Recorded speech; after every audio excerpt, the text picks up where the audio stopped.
Welcome everybody to the very first Arseholics podcast/vodcast.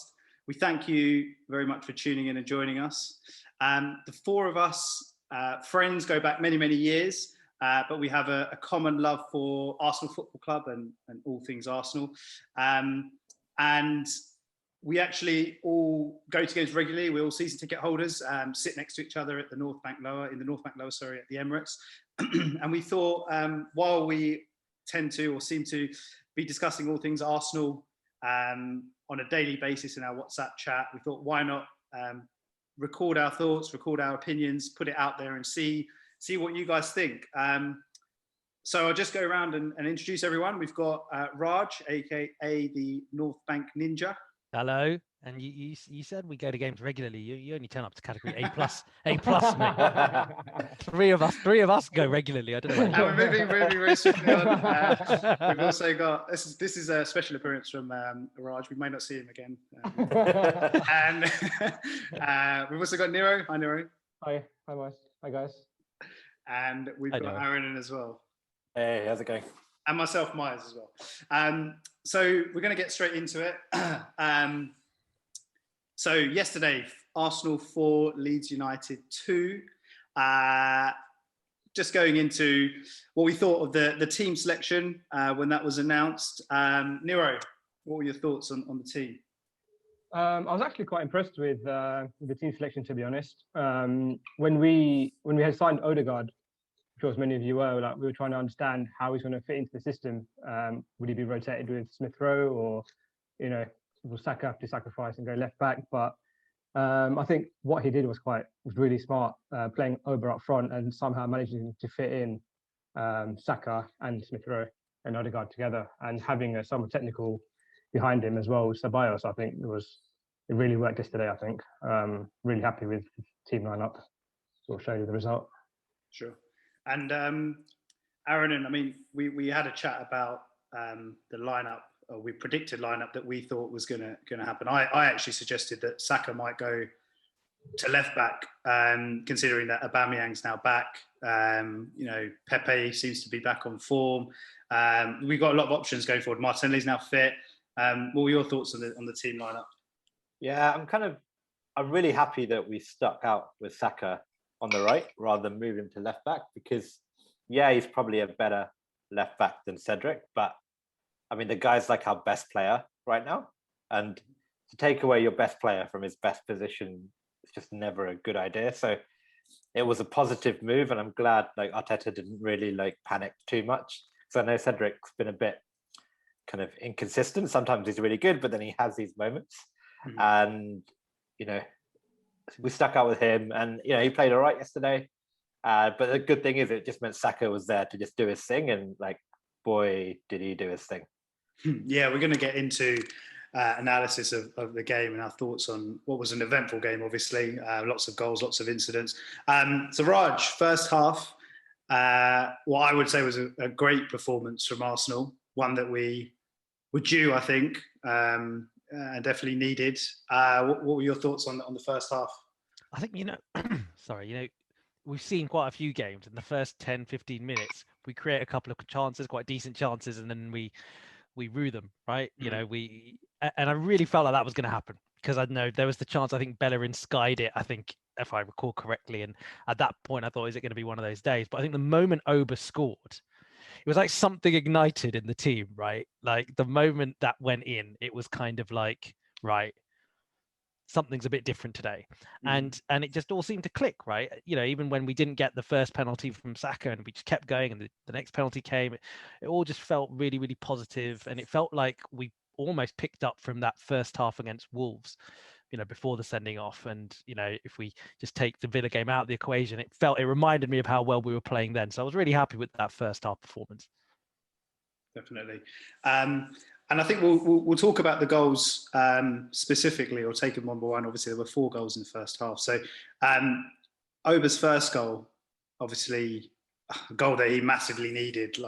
We've obviously seen how much he struggled this season. Obviously, the team struggled this season, but when you're used to the goals that he's given us and probably given whoever he's played for throughout his career, We've obviously really missed those goals. We've really lacked in terms of just scoring goals the whole season. Yeah. So that first goal, I mean, I don't know about you guys. I mean, yeah, like I was watching. I watched it back a few times, and I noticed the move in terms of how the ball actually gets to Aubameyang, where Smith Rowe, he comes off the flank, receives the ball, and then creates that space for Aubameyang. He's one-on-one with, I think is it Alioski or I can't remember which Leeds defender it was, but one of the Leeds centre back. It was the Leeds centre back, and that's where obviously we've been talking about him playing through the middle, and it hasn't kind of really worked out this season. And where's his best position? How do we, where do we play him and everything? But I think that's exactly, what he did for that first goal. If he gets that opportunity, obviously a little bit of magic with the step overs, and then maybe a little bit lucky with the finish. Plus, could argue that the keeper may have done a little bit better. But I was just, I think probably all Arsenal fans just extremely happy to see him score and smiling again. And then after that, we sort of, like you said, Raj, we just sort of seemed to push on. Really, really positive. What were your thoughts on? I'll leave this as an open question to whoever wants to answer, really. But the sort of after following the first goal, what were your guys' thoughts on the remaining goals? To be honest, I thought it was just a continuation of quality. I think that was it. I think, again, going back to that Oba goal, it just, like you say, there was a really nice move. There was obviously that space creation. That was really interesting. It still required a quality moment from Oba, right? Which it felt like we've been lacking. We've been talking about it for ages, guys, right? Yeah. It's that quality that feels like it's not been there. But, I think that set a tone to me. I don't know how you guys felt, but that's how it felt to me, and we just kicked on from there. Yeah, it was good, right? We've been saying, like, we've tried so many different things up front. Like, we've had Laka, like, either up front or dropping into like a 10 role. We've had, combinations of Pepe, Willian, Smith Rowe, Martinelli's played there for a game or two. But this just felt a lot more natural. Like, this felt like this is the way that Arteta wants us to play. And then, the reality is, we've given Oba this 3-year contract. So we can't just, put him to the side. We have to find a way that gets the best out of him.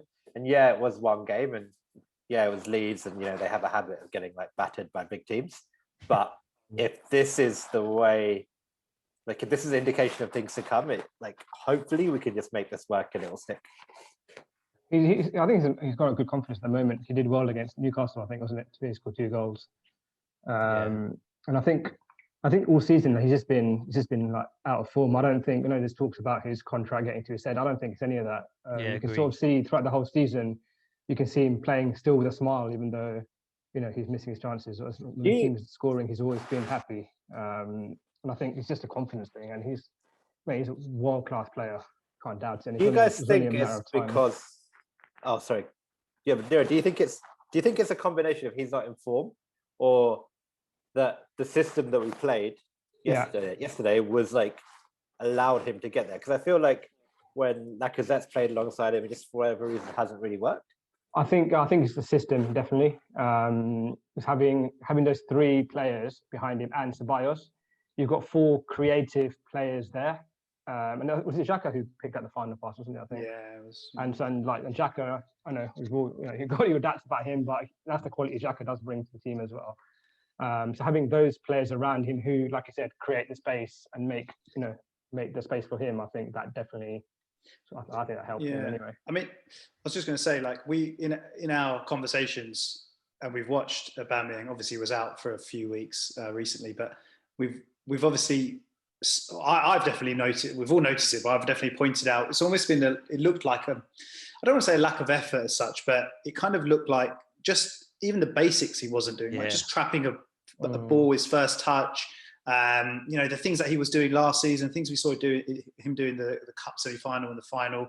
That I don't know what it was, just that little edge. And obviously we know that he's had personal things going on, and who knows? We just don't know, right? What his mindset's been for the duration of the season. So I mean, I think his record speaks for itself. Sorry, and hopefully that is Aubameyang sort of back and firing for us for the rest of the season. I mean, I know Aaron, and you mentioned about him being in the team. I mean, I think when you see what he did yesterday, it's almost like, how can he not be in the team? And I think maybe this little break has done him some good, just taking him out of the spotlight. No one's really talking about his lack of goals. The team seems to do okay without him. Okay, we had a couple of bad results, but generally we were all right for a couple of games and performances were okay. So yeah, I think very positive. And then obviously, I think I said earlier there were 4 goals in the first half. I've just remembered there were only 3, right? So yeah, apologies for that. But and then let's talk about the penalty that the penalty that should have been 4 goals. That was yeah, exactly, yeah. Maybe that's why I got confused. The penalty that was and then wasn't. Raj. Yeah. Do you know what? I'm conscious. I think we all wear rose-tinted glasses to a certain extent, right? Like whenever we support our own clubs. And I think my first instinct when I saw it was, how have we been robbed? That was just, it felt so harsh, given everything we've been through over the past few weeks as well. It felt, the fact that was given and overturned, my first reaction was, what kind of clear and obvious error was there in order for it to be overturned? Because for me, the only thing that could mean it's clear and obvious was that there's no contact. The only way for me, that in my understanding of the rules, is that there would have been no contact. But when suddenly I remember I reacted, I told some of my friends who are not Arsenal fans, and initially they were like, nah man, that's not a penalty, there was like no contact. And I was like, okay, maybe I need to see it again. But I saw it again, there was contact, right? There was contact. And I'm sorry, but at the end of the day, if the referee didn't give it and VAR looked at it, VAR can look at it and say, okay, yeah, there's no clear and obvious error because maybe the ref thought there wasn't enough contact, so fair enough. But the fact that they overturned it, it makes no sense to me, because again, not to labor the point, but I still don't see what the clear and obvious error was. I couldn't agree more. Yeah, sorry, go on, Aaron. No, I'm just really glad we made it irrelevant. Yeah, because I'm just so tired of thinking about what ifs with referees and going over replay after replay. Not only did we did we make it irrelevant with the result, but I think it was 5 minutes later we just went and had another penalty. Yeah, same player with same player. Yeah. So that was nice, because I was getting very tired of just getting annoyed with refs. I think that leads us on nicely. I mean, we're going to talk about Saka shortly, specific, and focus on him. But I think that leads nicely onto the pen that was. Obviously, Nero, Stonewall penalty. Yeah. No comment on that really. Is there? That couldn't really. Yeah, imagine if that went to VAR got overturned as well. That would have been. No, I think the thing. Yeah, I think that. I mean, we're going to talk about Saka, right? But I mean, just specifically on him winning that penalty, fantastic, really, isn't it? I mean, he pretty much just created a penalty, created that out of nothing, just by pressing really, really high up, and being aggressive with the press, and putting Meslier under some pressure. So fantastic. And then great penalty from Aubameyang. Really good penalty, actually. Sometimes I've seen him sort of hit them in the bottom corners and not really hit them that cleanly. And so much so you get. I mean, as long as they go in, it doesn't matter. But this was a penalty. So happy days. And then the third goal. Who that's a lovely goal. Who wants to talk about this one? I mean, it was one of those where it felt like the move had died, right? Because the move was great. It looked great. It was so intricate, so brilliant. And by the time Bellerin got into the position he did, I thought, all right, well, it's going to be hard to score from here. And I think we kind of got a bit lucky, I guess, with the finish. It was a bit hopeful. I think the keeper could have probably done better, but the move deserved it, right? And that was us at what we would hope is going to be a signature type move, right? That was complete fluidity. That was a bunch of players from defense to attack all being on the exact same page, right? In confidence, in synchronicity, everything. It was such a great, it was a throwback goal, wasn't it? It was like the old days when we saw the old Arsenal, Wenger's Arsenal at its best, right? It was that kind of goal. It got me really pumped, actually.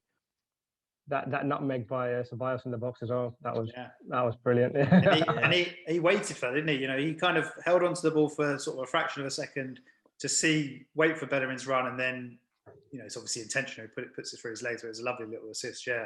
And I think the other thing I noticed about that goal was it was a great run by Saka. He was sort of trying to see where the pass was, as he dribbled across the box, and then it comes. I think Aubameyang crosses it, and it comes over to Bellerin, who heads it across, and then Smith Rowe's first touch. I don't think it's really been pointed out, but I noticed it was actually a really good first touch because he's stretching for the ball, and he controls it perfectly. Like he just controls it perfectly, and then lays it off to Ceballos. So yeah, I mean, it was a lovely goal. I think you're being a bit harsh on Bellerin there, Raj. I think you're right. The keeper maybe could have done a bit better, but I think it was a pretty good finish. Like, he hits it low, hits it hard. He's not a striker at the end of the day, so. Yeah, but obviously that keeper just made that horrendous mistake 2 minutes before, right? Probably his head wasn't in the game, I guess, at that point as well. Yeah. But I think it's back to the point of what you guys were saying in terms of starting lineup. I was worried that Saka was going to play left back because this is what he does when he plays in his right wing position. He makes things happen. Like those second and third goal was down to him. Yeah, made something out of nothing. Both of them were out of nothing. He scored those 2 goals, or we scored those 2 goals. And to be honest, Nero, what was impressive, I thought, was the penalty that got overturned. That also was him doing something out of nothing. Because when he was making that run, all I thought was, all right, well, there's no good runner for him. He's got nowhere really to go, right? And he kept that move alive. And, so that was yet another moment where, we're seeing that just seems to be such a massive strength of his, doesn't it? Yeah. Just that keeping stuff alive. It's crazy, so impressive, he's so young and he's already turning games for us, which is incredible. Yeah. Impressive. It's really impressive, yeah. Okay, so I thought you were talking to yourself, Miles. I thought you were like getting in some kind of Saka-like trance. Yeah, he's so good. Oh my God, the guy's so good. So 3-0 at halftime. None of us were comfortable because we're Arsenal fans and we've seen what Arsenal can do in second halves of games. But I think Leeds made 2 changes at the break. Then we come out second half. I think it was in the first few minutes, wasn't it, of the second half, resuming that we got the 4th. That Emile Smith Rowe perfect cross, would you say? Yeah, he definitely meant it. The more I look at it, the more I think it's a cross. The thing is, I think either way, it's a really unorthodox technique. Do you know what I mean? It's like this really weird, like ship, like float type, whatever drive. It's like everything rolled into one. Just kind of goes straight like an arrow, just like right at the right moment. Like it looked like the execution ends up looking like the most amazing cross, doesn't it? But the technique makes it look really confusing. Yeah. Sure. So 4-0. We look like it's perfect time to get the 4th. Really, it looks like Leeds are not coming back from that, but I guess it's Leeds at the end of the day, and one thing they can do is and it's Arsenal. Yeah. Well, I mean, to be fair, we've been all right at the back this season. Generally, apart from we've lost a lot of games, but we've not been getting thrashed or anything, and we've not been winning games 4-3 or whatever. So, and then obviously, Leeds come back into it. Noga, what were your thoughts on the first Leeds goal and taking it to 4-1? I actually thought it was, at the time, when it was the first goal, I thought, that's actually a pretty good goal. Because we were 4-0 up, and it was like, we were pretty comfortable, and it was like, you could kind of appreciate when the opposition does that, because you think, it's not really going to matter. It's a bit annoying, and it was an absolute bullet of a header. Yeah, especially because we're legitimately good at defending corners now, right? Yeah, exactly. And Leeds aren't very good at scoring corners either. Yeah. And all of those things went wrong. And at that point, I was, it was a mild annoyance, but obviously, little did I know what was to come. And at that point, it stopped becoming a mild annoyance, and then I started getting very stressed out. It was, and I think it's interesting that obviously it's a game that Holding didn't start. We ended up conceding from a corner. I'm not saying that he's the protects us from every single corner or cross that comes in, but obviously one of his strengths is his aerial ability. So I agree with you. Really, I think we were probably a little bit slightly concerned at that point, but not overly worried.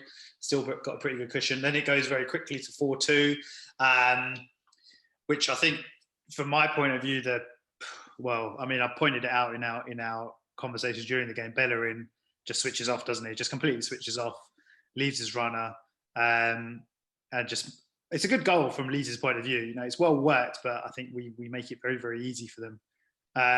Anything to add on that, Raj? I think going back to your point, to be honest, it's the point about holding is probably a good one to examine a bit more generally, because I think one of the things that we praise the team, between ourselves, is that we've done really well defensively, given we've had such a chop and change defense over the last however many games. Yeah, we've barely had a settled back four during this whole period, even that period where, I think we hadn't conceded out of 5 out of 6 games. We had that great run. It was basically a different back four all the time. And at some point, though, that's gonna be exposed. And I think like it could have been a case of that against Leeds, where there was a little bit of that misunderstanding. I think that back four probably hadn't played together before at all. Maybe. I don't think they've ever played back together, that lineup. And so sometimes maybe that communication, that understanding is going to, whether it's from a corner or even kind of, defensively, I'm going to give Bellerin the benefit of the doubt here, because it did feel like that was quite a big individual lapse. But, at some point, I think changing the back four pretty much every game, which isn't Arteta's fault, I think. Like, it's not necessarily his fault, but I think that's obviously going to cause you some challenges, isn't it? Sure. Absolutely. So that's 4-2. And then I believe it was the Bamford penalty. Well, shortly after the Bamford penalty claim. I think between the four, I think the four of us, we saw that. And... we brushed it off. Move on. Nothing to see. Yeah, well, I don't know. I think if that was down the other end, similar to the Saka first half one that was overturned, I think we'd be pretty peeved off. I can probably expect Leeds fans are. What would you guys say? Would you say that was a penalty and the wrong decision?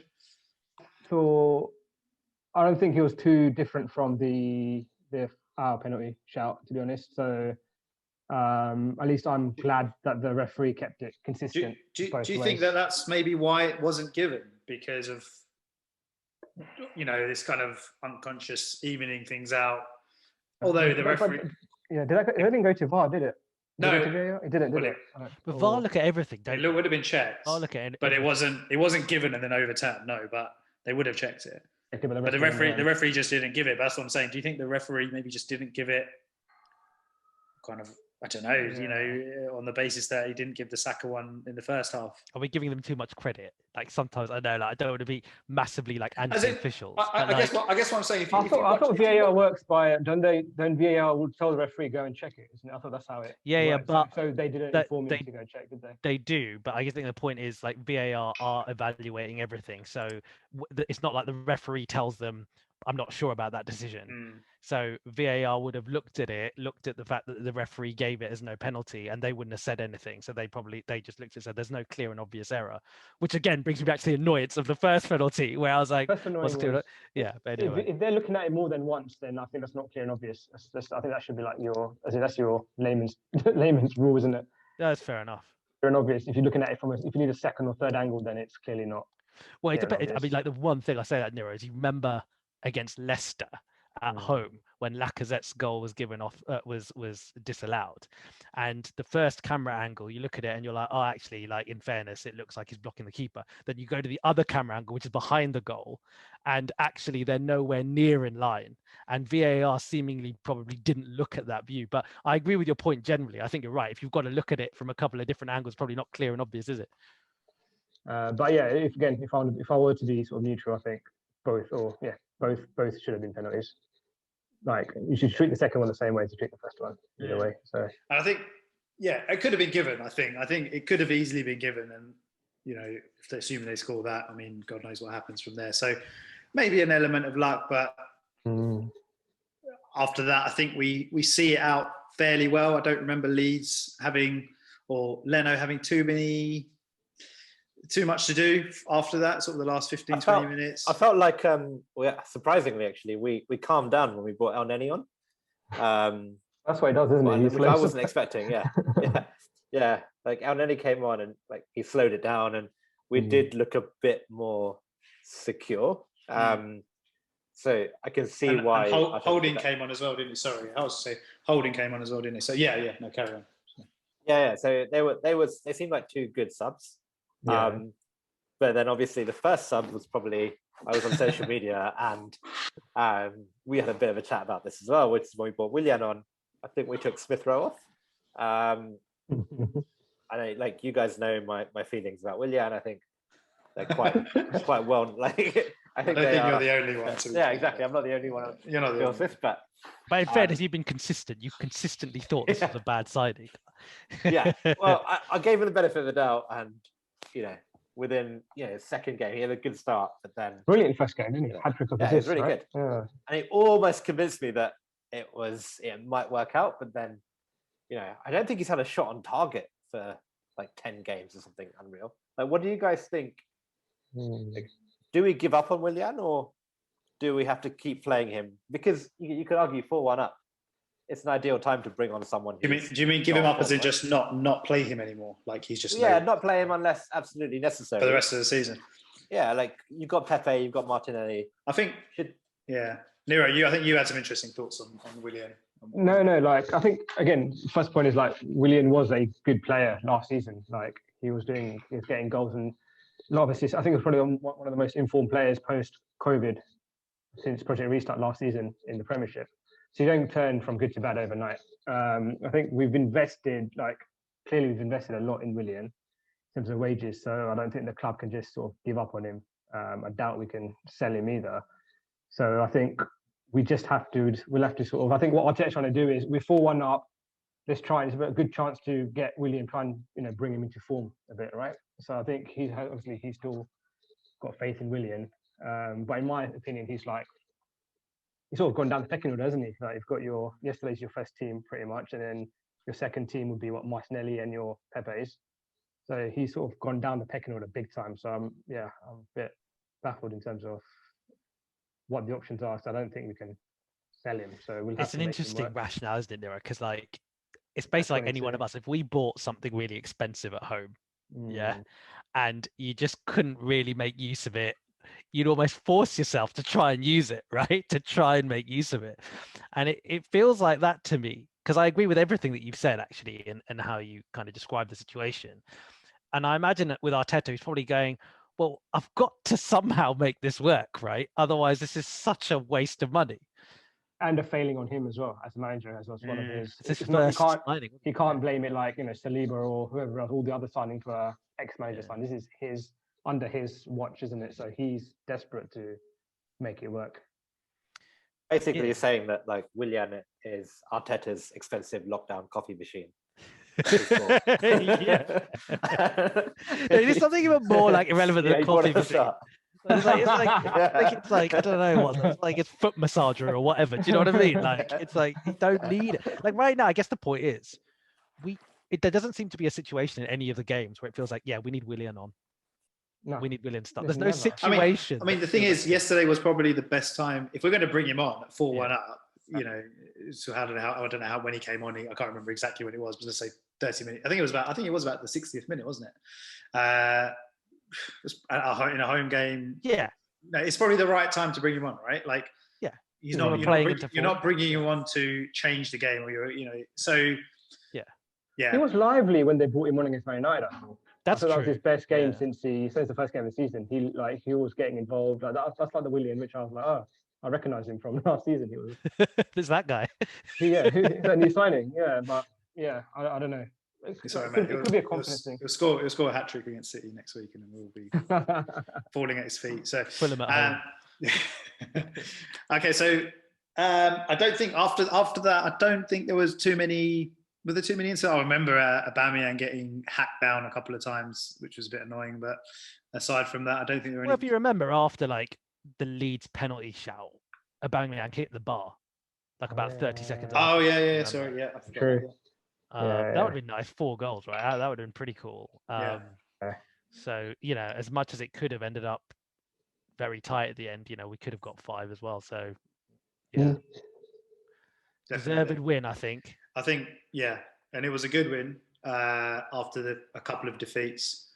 I think it's I was just going to talk about Odegaard as well. Obviously his debut, played the majority of the game. I personally thought he looked good, and he looked like a tidy player.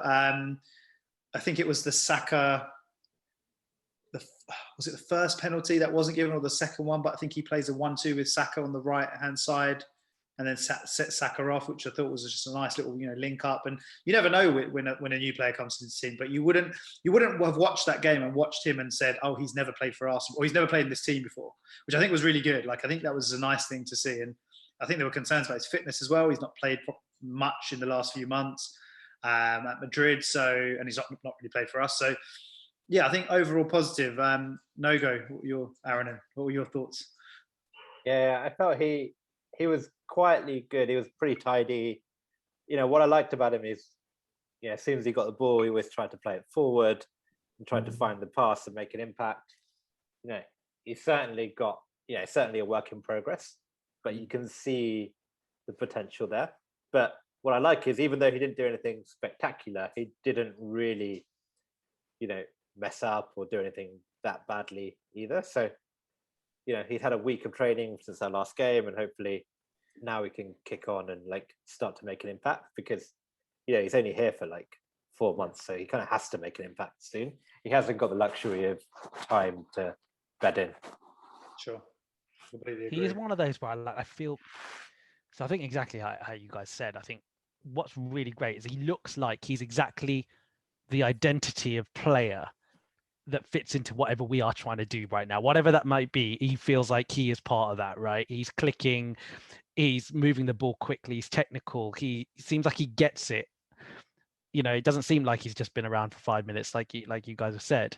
And I think what was interesting is, we touched on it right at the beginning about how it seemed like he was going to be the one to take time off ESR, so we could, make sure ESR doesn't get burnt out. And it was so interesting actually seeing them all play together and see the fact that as an attacking unit, these components are all genuinely quite interchangeable now.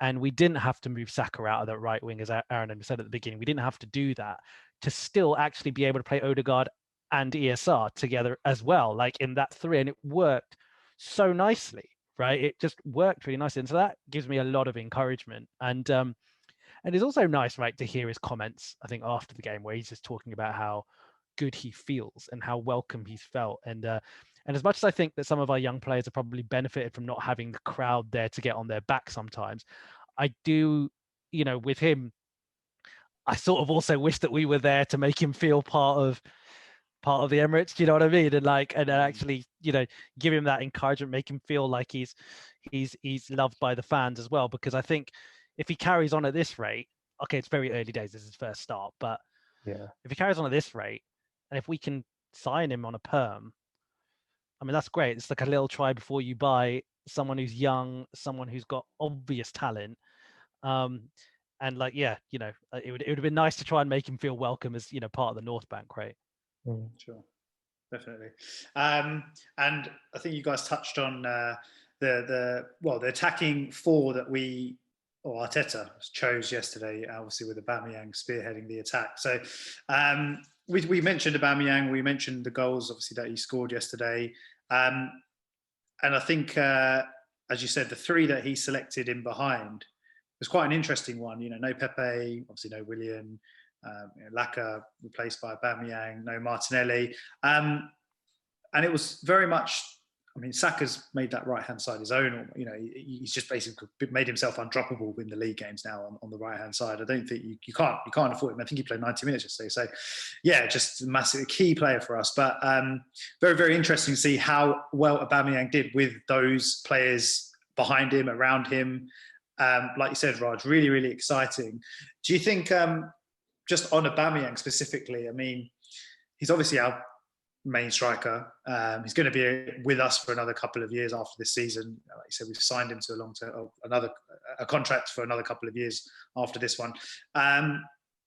Going forward in the league, do we think that that's potentially the three that play around him? If so, kind of where does that leave the likes of Martinelli, the likes of Pepe, or is it a case of rotation for the remaining games? I don't know how many games it is. 12 to 14 games, whatever it is. Personally, I think we're it's going to be a luxury to be able to think that we can play the same kind of 11 constantly. Kind of, it feels like rotation's going to be something that we just have to accept. But also, maybe, and this is because probably I have a very limited tactical awareness in this respect, but it feels like there's a lot that the managers do to think about the opposition and their strengths, and therefore what the best lineup we need to be putting out. But look, I think it's easy also after a performance like this to feel like, oh, it's all really rosy. We've got the formula and it works. The thing I want to see from Aubameyang, right, is if we go back to last season and generally how he's been at Arsenal, is when we're not creating much, he's been that guy who'll come up with the match winner, who'll come up with that moment of brilliance. And yesterday was really cool because he had lots of service, he had all this great technicality like around him. But I want to see those games when we are, for example, away at Aston Villa and we're struggling to create something, and you need just the old Aubameyang to just go and do something. That's what I desperately want to see. But I think, maybe yesterday needed to happen where we needed to just give him all the facilities to be successful and then get him back into form. But yeah, look, sorry, Miles, I mean, I guess to answer your question again, kind of more specifically, I think it will ultimately have to depend on what the opposition is. But I think what the encouraging thing about yesterday is just knowing that our components are changeable, and Pepe, who's been probably our informed player of the last few games, to be honest, like we could rest him and then we still score 4 goals against a good Premier League side, right? So that's nice. 100%. It's important to obviously understand, those three you mentioned and Martinelli, they're all very, very young, which is good for us in the future, long term, but at the same time, we don't want them to be burning out by playing in, week out. So I think Arteta will realise that, and he will try and rotate it and play the likes of Willian and Pepe when he can. So, and yeah, opposition point is obviously a very good point as well. Yeah. No, of course. But you don't want the youngsters to burn out. Yeah, and I think that's why Smith Rowe came off after 60 minutes. I mean, Saka played the full game yesterday. Not ideal when you've got the fixtures that we have or the schedule that we have coming up, but he's just such a key player, isn't he? And I wanted to talk about Saka really quickly because we talked about what he did in the first half, how impressive he was, creating things out of nothing. He created the penalty that wasn't out of nothing, and then the second penalty that was given just from, like I said before, just really, really aggressive pressing and making something happen, wanting to, just wanting to create something out of nothing. Impressive again. He's been our best player this season, I would say. I don't think anyone would probably disagree with that. And I mean, I just wanted to, so right side, that's now his. Anything that anyone else wanted to add on Saka specifically? Any thoughts about him? I think, mate, I mean, you said it around making the right side. It's remarkable how someone at that age can play in so many different positions and just come out with a top performance time and time again. It's almost like we're waiting for him to have a bad game or a bad set of games. And every time he does something in a match, which it surprises you, it seems to almost take it to another level all the time. And when you look at the top sides, you look at City, who seem to have got their mojo back, right? And it's all about just consistently being awesome. It's about consistently having good habits and being game changers, like consistently. And ultimately, if we're to get back to the top, anywhere near the top, we're going to need to get a lot more habitual, right? We're going to need to have good behaviors and consistently have game-changing moments from players who are all willing to make a difference. He's doing that all the time. Every game, he is doing that. Definitely. Just pray that we can keep him fit, because he's so young. Like, he has the potential to be he's playing right wing now, but he could play pretty much anywhere for the next 10 years, which is so exciting. So, go on. No, I was going to say, just obviously we talk about, as we're talking about Saka in praising him rightly. He's putting in the performances. We were crap earlier in the season. He was the sort of shining light. The guy who was still performing at a higher level than everyone else, and he's been fantastic, right? But it's interesting because I talk to friends who support other teams, and I wouldn't necessarily say they don't rate Saka as highly, but I've noticed that he's not getting the attention that some of the other English youngsters are getting. So when you hear these conversations, and this is sort of slightly separate to Arsenal, but when you hear these conversations around who are the attacking players that are going to go to the Euros for England, and the names that I mentioned are Foden, nailed on, Grealish, Southgate really likes Mount, Maddison, and now you're probably talking about Harvey Barnes in there as well. Saka, okay, he's made the last couple of squads, fair enough, but he doesn't really get talked about in the same way as those players. I was wondering if you guys have any thoughts as to why that might be. Maybe he's still young. He's still a teenager, isn't he? So I think in terms of, they still have stats in terms of he still scored more goals than all the other teenagers in the Premiership combined. I don't know if it's an age thing. But then from a Arsenal fan perspective, do you want him to go to the Euros? Because, him going will then add, obviously the experience is great, but then it will add the additional pressure. And then right now, it seems like no pressure, like I said, no other fans really take notice of him. So he's playing his best football and he's growing, isn't he? But do you reckon getting the spotlight might sort of, hinder his progression in a way? Or do you reckon he's sort of strong enough not to let that affect him? I think he seems strong enough, definitely. It just seems like, I think the reason everyone's so positive about him is, not only is he doing it on the pitch, but off the pitch, he just seems like he's got, seems like he's got good people around him. His head's in the right place. Doesn't really seem to be distracted by anything that we see other young players, get distracted and caught up with bad stories. So I think, I'm not so worried about that. And, Miles, to go back to what you said about England and stuff, I think the reason is, when he got in the England team, he got in as left back, right? Or left wing back. Yeah. So, it's not really that exciting to get that excited. Like, left backs aren't that exciting, but maybe for at least for the he was playing. Whereas a Foden is. Yeah. I mean, look, I'm not taking away from any of the players I mentioned. Like, me personally, I'm a big fan of Foden. Obviously, what he did the other day as well. But just generally, he looks like a real talent. It wasn't so much taking away from the players I mentioned, but I just feel like whatever position we're talking about, when we're talking about the youngsters that are going to kind of make the England squad, I just don't feel like he gets that.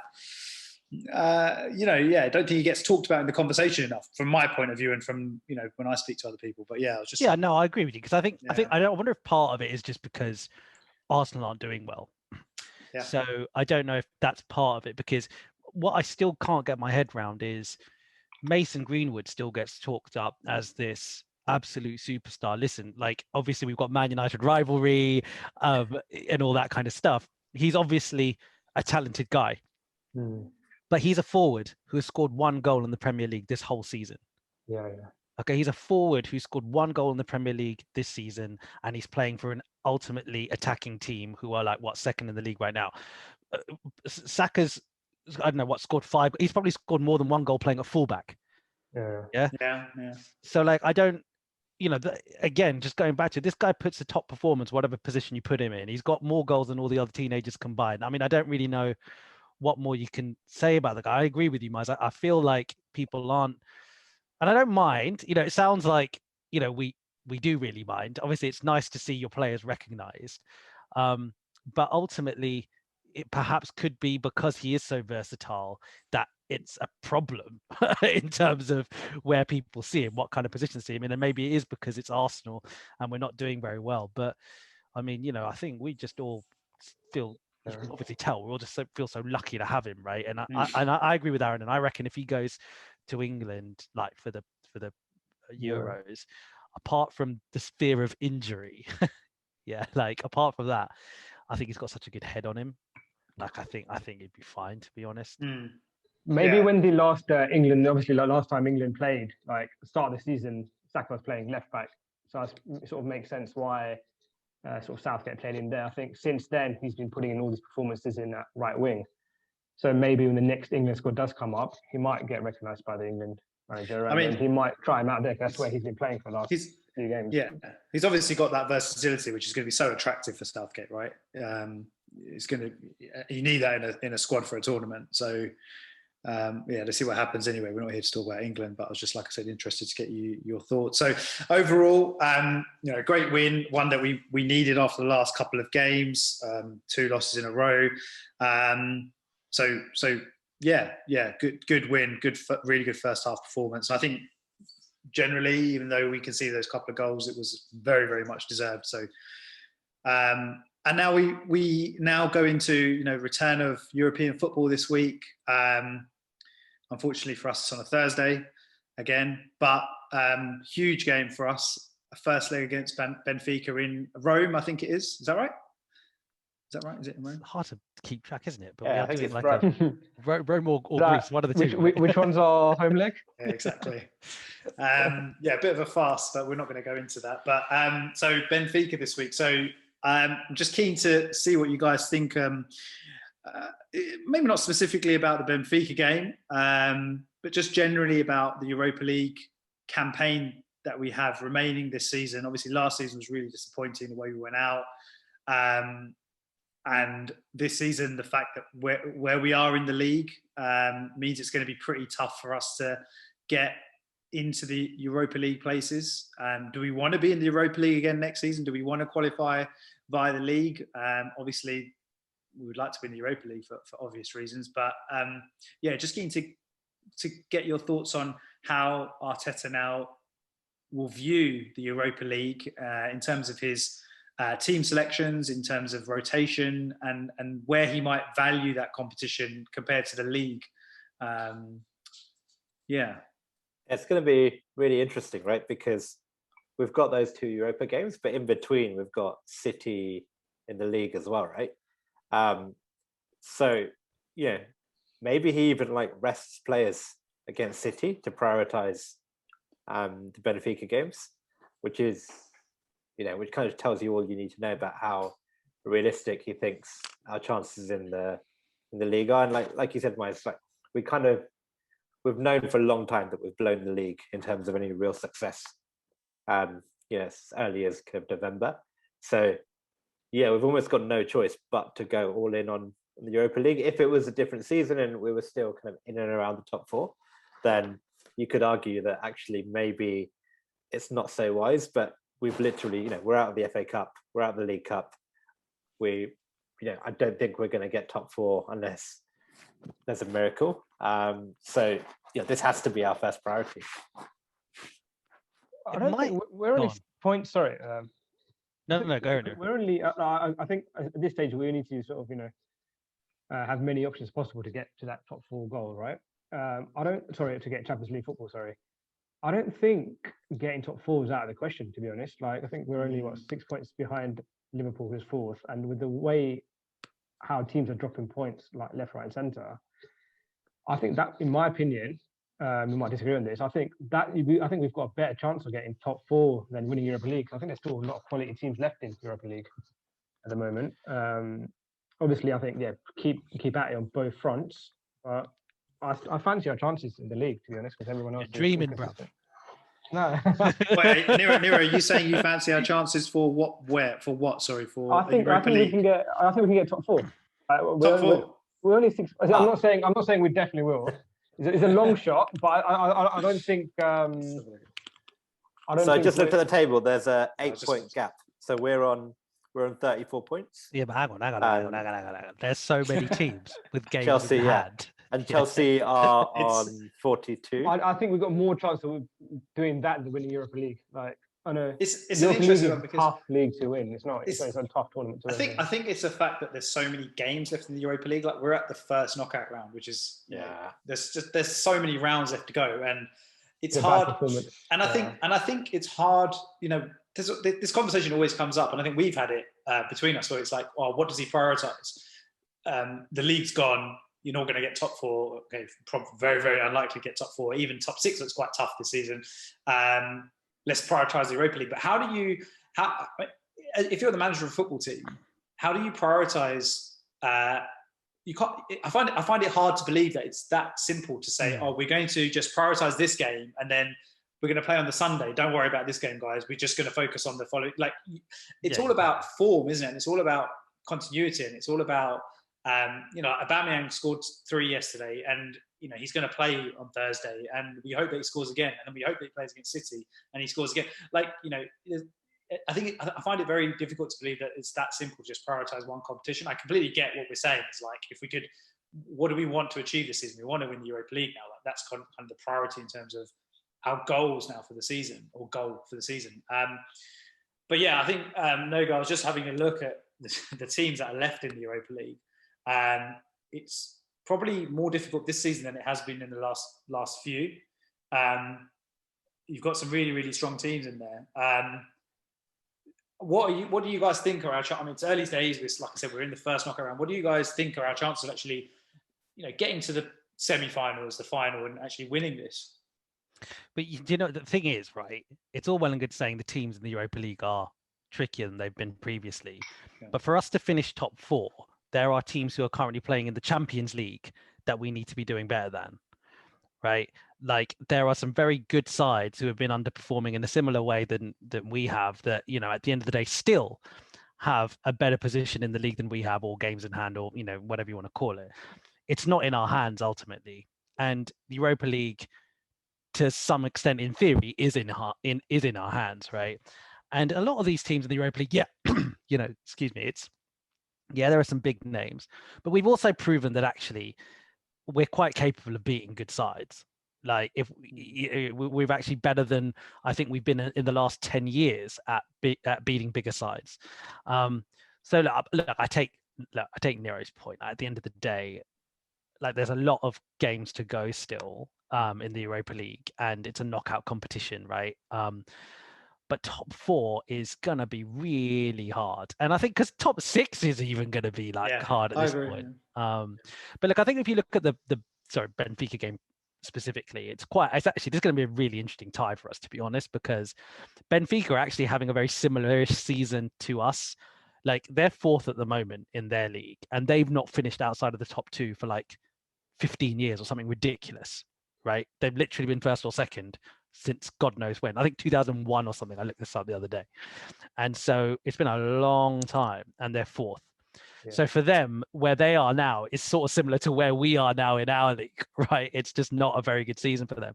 So in a way, I guess the positive is they're probably not as good as they have been in the past. But the negative is, similarly to us, this is probably going to be their best chance this season of getting in the Champions League. So that'll be interesting. And I wonder, actually, if you forensically look at the other teams that are still in it, are those other teams in similar situations as well, where this competition means a hell of a lot to them? Yeah, I don't know. Yeah, three of the teams left are above us in the league right now. Yeah, I was going to say, so really? You've got Leicester, Spurs, and United. And Man United. Yeah, we're above us in the league right now. So fair enough. That's why. That's not. Yeah, that's before you start talking about the Milans of the world and the Ajaxes of the world. So yeah, it's like the thing is, when we go back to the league or Europa question, right? And I think Mai's like your point on rotation. You're right. It's not that simple. Secondly, I think actually coming up, things might end up being a bit more straightforward in terms of selection, because I think against City, we're going to have to play a relatively functional kind of side anyway. Like we probably have to be a little bit more conservative with how we structure, right? If we go out there and try and go toe to toe with City, we're going to lose, right? They're on form. They're a great side anyway. So we probably are going to be, it might be a game for an El Neni. Oh, Nenny. You know what I mean? It's going to be anyway. So maybe it is a case where, it's true though, isn't it? Right? Like it might be an El Neni game. So I wonder against Benfica, if we, it might be a game where we literally play the same 11 or very similar as just played, and then kind of assess for fitness and see how it goes. Who knows? We might win by a good margin, and he might feel, okay, actually I can play some of these guys against City, and then maybe I'll rest them against Benfica in the next round. I don't know, but so it might sort itself out, Mike, because I agree. Because the last thing you want, right, is play a weakened team against City, get absolutely spanked, destroy the confidence completely. You don't want that either, do you? No, exactly. That might happen even with our fully fit, strong team, mate. So. Yeah, I'm not looking forward to that game, to be honest. But okay, okay, no, that's great. And in terms of Benfica, I mean, I may as well go around and get everyone's predictions for the first leg, away leg. Away leg. Haranen, what do you reckon? Oh, you're on mute. I think, well, we kind of have to go for it, right? Because it's the away, like bizarrely, away goals will still count. So yeah, I think 3-1. So who? Arsenal. Okay. Yeah. Nero? I'll say 2-1 Arsenal. Confident. Okay. 2-1 Arsenal. Yeah. Raj? It's a very specific score to go for, but I'm actually going to go for 3-1 as well, to be honest. I don't know why. I do feel we'll win. How you think we'll win? Okay. I do think so. I just, that one, I do feel we'll concede as well for some annoying reason. But yeah, I'm going to go 3-1. Okay, so you guys are being more confident than I am. I actually think it's going to be a draw, probably a score draw. Yeah, I don't think they're in particularly great form, but they've got some players that we'd recognise if you look at their squad. I was just having a look at it actually, and Otamendi plays there. Vertonghen's there. Everton, who I think we were linked with last year or a couple of years ago, Brazilian. Weigl from I think he was from Dortmund, wasn't he? But they lost their best player. Vinicius was like them. Ruben Dias used to play as well, but okay. Let's see what happens on Thursday, I guess. So looking forward to that one. Brilliant, guys. No, really enjoyable. Thank you, everyone who's tuned in and joined us, and hope you've enjoyed it. And we'll hopefully be able to bring you another one of these soon. Thanks again. Subscribe. Like, share, comments. We'll get used to this. All right, guys. Thanks very much.